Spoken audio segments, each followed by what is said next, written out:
Narito naman ang mga balitang dapat niyong abangan sa Frontline Pilipinas.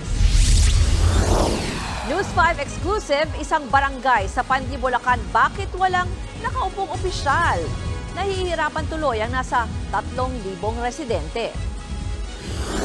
Sa Frontline News Abroad, sa pulso video ang pananakit ng isang lalaki sa asong pinaalagaan sa kanya sa India.